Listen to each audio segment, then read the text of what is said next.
entanto, aos especialistas e críticos que ao longo dos anos se descabelaram pelo fato de Leonardo ter desperdiçado grande parte de seu tempo imerso em estudos sobre ótica e anatomia e a procura de padrões no universo, a Mona Lisa responde a todos com um sorriso.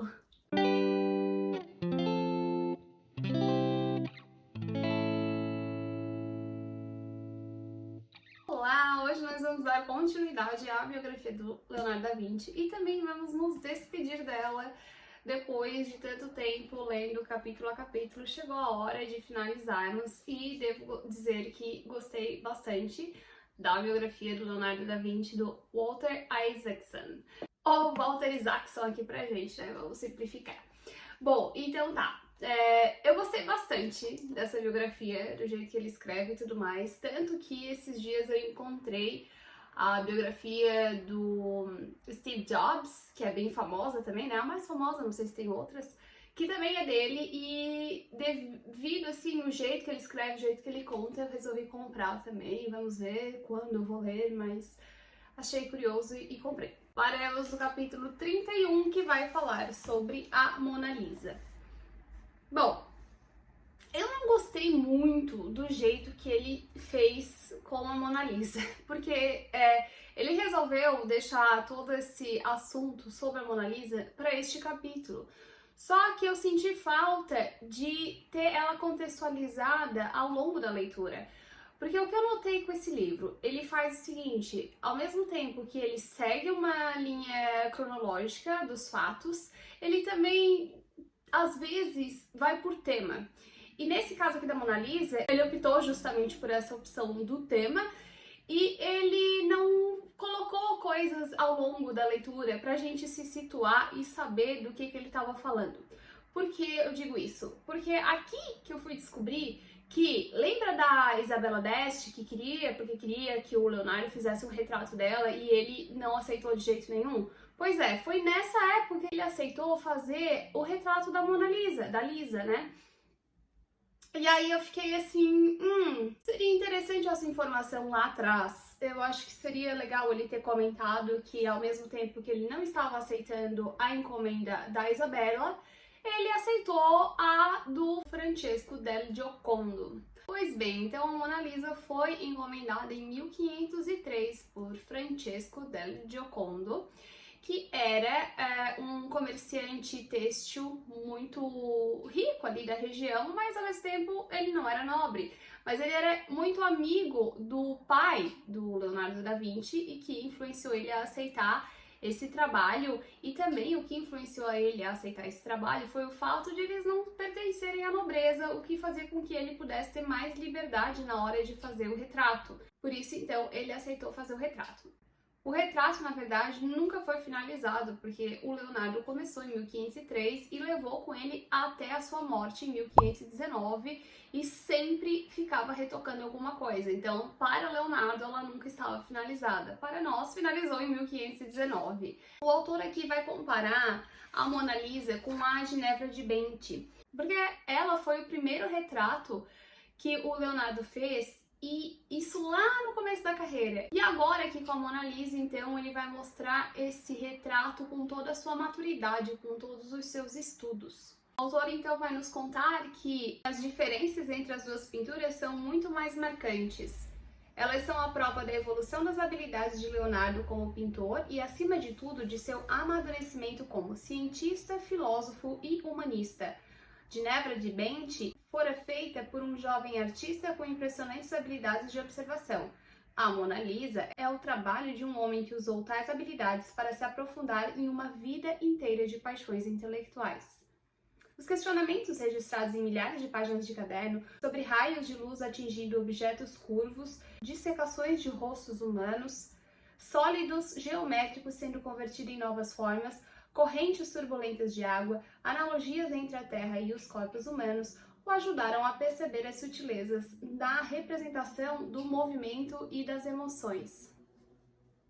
Sua ciência, sua habilidade pictórica, sua obsessão com a natureza, seus insights psicológicos, todos esses elementos estão lá, equilibrados com tamanha perfeição que, à primeira vista, dificilmente notamos. Apesar de ser encomendada, não há registro de que Leonardo recebeu comissão dessa obra, até porque ele também não dava indício nenhum de que queria entregar a obra. Ele tomou para si e ele queria que ela fosse a obra da sua vida. Ele já tinha a intenção de transformar ela nessa experiência de pintura. Bom, aí entra a questão de é realmente a Lisa, não é a Lisa, quem é essa mulher retratada?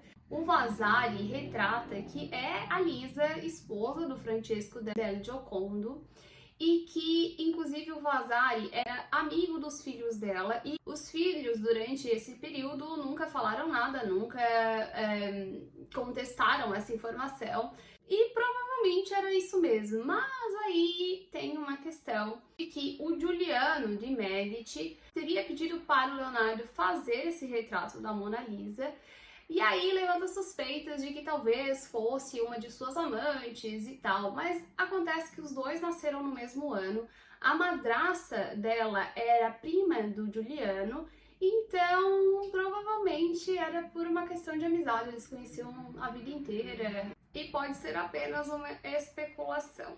Sobre a pintura especificamente, já foram feitos vários estudos, usado toda a tecnologia para entender melhor a obra e descobriram até 30 camadas de tinta, porque o Leonardo, com sua técnica de esfumato, ele, imagina, nessas alturas, a técnica já estava super desenvolvida por ele e ele fazia essas camadas realmente muito finas. E ele fez tantas camadas que acharam, né, então, de 2 a 5 micrômetros até 30 micrômetros na sombra mais escura da pintura. Aí entra outra questão aqui de que o Vasari, quando comentou sobre essa pintura, ele cita sobrancelhas, só que se a gente for observar ela hoje, ela não tem sobrancelhas. Mas aí um estudo de 2007 mostra que talvez elas tenham sido removidas na primeira limpeza da obra que fizeram, e que há indícios de que realmente tinham sido feitas de uma forma bem suave, mas elas estavam lá. Uma coisa que chama muito a atenção é o fato da roupa dela ser tão perfeita. Bom, talvez o fato de quem tenha encomendado trabalhar com tecidos tenha influenciado ou não, porque Leonardo era muito perfeccionista, né? Então todo esse rendado que tem ali no corpê dela, ele é feito na blusa toda, mesmo na parte em que depois outro tecido vai passar por cima e vai cobrir aquele detalhe do bordado, ele faz mesmo assim, porque ele quer que ao passar a tinta ali por cima para fazer o tecido que vai por cima, ainda assim tem um indício de que ela tá ali por baixo, de tão perfeccionista que ele era. O fundo, a paisagem, ela é feita de uma forma para convergir e fluir para a Mona Lisa. Ele queria complementar esse fundo juntamente com a imagem dela, para que os dois ficassem extremamente harmônicos. Sobre o sorriso da Mona Lisa, eu vou ler o que o autor diz aqui, porque eu acho que é um elemento tão importante que não dá para perder nenhum detalhe. Nessa obra de Leonardo, escreveu Vasari: há um sorriso tão encantador que chega a ser mais divino do que humano. O biógrafo chegou até a contar uma história sobre como Leonardo mantinha a Lisa, de carne e osso, sorrindo durante as sessões de pintura. Enquanto trabalhava no retrato, ele pediu para que pessoas ficassem fazendo brincadeiras e cantando para ela, e contratou bobos da corte a fim de mantê-la alegre e acabar de uma vez por todas com a melancolia que, em geral, os pintores acabavam colocando nos retratos. Há um elemento misterioso nesse sorriso. Conforme o encaramos, ele desaparece. O que ele vai nos explicar aqui é que se a gente olhar a pintura sem focar no sorriso, dá a impressão de que ela está sorrindo ainda mais. Se a gente olha direto para a boca dela e para o sorriso, a gente talvez fique meio intrigada com esse sorriso. Mas se a gente não põe o foco nele e olha a paisagem ou qualquer outro elemento do quadro, vai aparentar que ela está sorrindo ainda mais. E para finalizar sobre esse tema, ele fala que então o sorriso mais famoso do mundo é em sua essência evasivo, e é aí que se apoia a epifania definitiva de Leonardo sobre a natureza humana. Ele era especialista em retratar as manifestações externas das emoções internas, porém, na Mona Lisa, ele nos revela algo ainda mais importante. Nunca teremos certeza de estarmos vendo as emoções verdadeiras a partir das manifestações externas. Sempre haverá uma qualidade de esfumato, um véu nas emoções de outras pessoas. Essa obra ganhou outras versões com os estudantes de Leonardo, e a sua obra mais famosa e considerada até a mais bonita, ela está lá no Museu do Prado e foi feita uma restauração nela, uma limpeza em 2012. E com isso, a gente consegue ter um vislumbre, uma ideia de como seria a Mona Lisa originalmente, porque hoje ela tem uma camada de verniz que escureceu bastante, ela não tem aquela cor da época em que foi pintada. E foi cogitado fazer uma limpeza na original também, mas devido ao patamar icônico que ela chegou, eles resolveram então não mexer, melhor deixar assim e deixa essa limpeza para a cópia. E quanto aos especialistas e críticos que ao longo dos anos se descabelaram pelo fato de Leonardo ter desperdiçado grande parte de seu tempo imerso em estudos sobre ótica e anatomia e a procura de padrões no universo, a Mona Lisa responde a todos com um sorriso. Eu adorei a forma que ele terminou esse capítulo. Eu achei engraçado que ele não comentou absolutamente nada sobre o roubo da Mona Lisa. Porque, querendo ou não, este roubo levou ela para uma fama muito maior do que até então. O roubo da Mona Lisa foi extremamente famoso, quiçá um dos roubos mais conhecidos da história, e ele não toca no assunto. Achei curioso. Bom, então vamos para o capítulo 32, França. Bom, aqui o que acontece? O Leonardo acha o seu Mecenas perfeito, que é o rei Francisco I da França, que ele é o genro do Luís XII, que já adorava, né, as obras de Leonardo, já gostava muito, e o seu genro não fica nada atrás, porque também o que acontece? Nessa época, a França era bem fraca na questão de arte, ela perdia totalmente o brilho diante de todas essas pinturas e artes italianas e flamenga. Então, o Francisco resolveu resolver isso. Ele queria transformar a França numa potência da arte também. E então, ele que vai iniciar isso. E ele contrata o Leonardo da Vinci, que então se muda definitivamente para a França em 1516. O autor vai nos contar aqui que Francisco I provaria ser o patrono perfeito para Leonardo. Ele o admirava incondicionalmente, nunca o incomodava para que terminasse as pinturas, incentivava sua paixão por engenharia e arquitetura, o encorajava para que produzisse espetáculos e peças, garantia uma casa confortável e pagava um salário regular. Leonardo recebeu o título de primeiro pintor, engenheiro e arquiteto a serviço do rei, mas para Francisco I seu verdadeiro valor se devia ao intelecto, não à produção. Porque então o Francisco ele não queria só investir na arte, ele gostava muito dessa parte intelectual também. Então ele contratou o Leonardo e deu a liberdade para ele. Ele não era mais obrigado a pintar como antes para os outros mecenas, né? Que o Leonardo não gostava. E o Francisco não exigia que ele pintasse. Ele preferia que o Leonardo desenvolvesse seus estudos. E aí há uma citação de Cellini que diz que o Francisco dizia que não acreditava existir outro homem nascido neste mundo que saiba tanto quanto Leonardo, e não apenas sobre escultura, pintura e arquitetura, pois era de fato um grande filósofo. Leonardo, finalmente, no final da vida, estava com o seu mecenas perfeito. Bom, aí aqui o autor vai nos contar de uma visita que ele recebeu do De Beatis, que foi ele, na verdade, até que trouxe essa questão do Giuliano, que o Leonardo teria comentado com ele, que quem o convenceu a pintar seria o Giuliano. Ele vai contar também que o Leonardo mostrou as obras que ele estava fazendo naquele momento, e inclusive sobre os seus problemas físicos, que aparentemente Leonardo tinha sofrido um derrame. Aí vem a parte de Romorantin, que era um pedaço de terra que tinha bem no coração da França, que o rei resolveu construir uma nova cidade para a corte. E o Leonardo, então, estava em êxtase, né? Tudo que ele queria, porque ali ele ia botar quase tudo que ele gostava. Arquitetura, engenharia, hidráulica, enfim. Ele adorava projetar cidades. E o rei deu então carta branca para que ele projetasse, e ele usou muito o elemento água. Tudo ele botava água. O Leonardo era realmente muito fascinado pela água. Bom, e aí o Leonardo estava fazendo estudos sobre geometria, e no fim dessa página ele escreveu o seguinte: perché la minestra si fredda. Porque a minestra está esfriando. Essa foi a última escrita comprovadamente de Leonardo antes de morrer.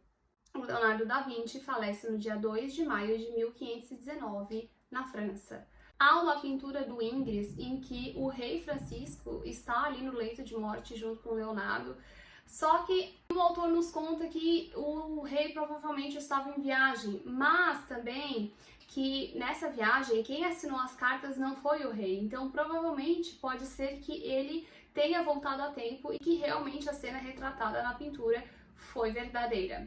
A igreja em que o Leonardo foi enterrado foi demolida no século XIX e 60 anos depois acharam vários ossos ali e então enterraram num outro lugar e fizeram uma lápide e escrito restos presumidos, porque não se sabe se são de Leonardo ou não. E nisso o autor vai nos contar que, como era de praxe com Leonardo na arte, na vida, no nascimento e agora até na morte, há sempre uma névoa de mistério pairando sobre tudo. Não se pode retratá-lo em linhas claras e bem definidas, nem se deve pensar nisso, assim como ele jamais retrataria a Mona Lisa dessa maneira. Há um lado positivo em deixar algo para a nossa imaginação. Como ele bem sabia, os contornos da realidade são inerentemente borrados e deixam traços de incerteza que devemos aceitar. A melhor forma de enxergarmos sua vida é ver como ele enxergou o mundo, imbuído de um senso de curiosidade e com uma enorme admiração pelas suas infinitas maravilhas. E assim a gente encerra a vida de Leonardo. E vamos para o capítulo 33, que é a conclusão. A conclusão é a seguinte: Leonardo foi um gênio como nenhum outro. Ao se recusar a entregar obras que não considerava perfeitas, ele selou uma reputação de gênio e não a de um simples mestre da pintura. Ele gostava muito mais do desafio da concepção do que das tarefas repetitivas que levavam à conclusão.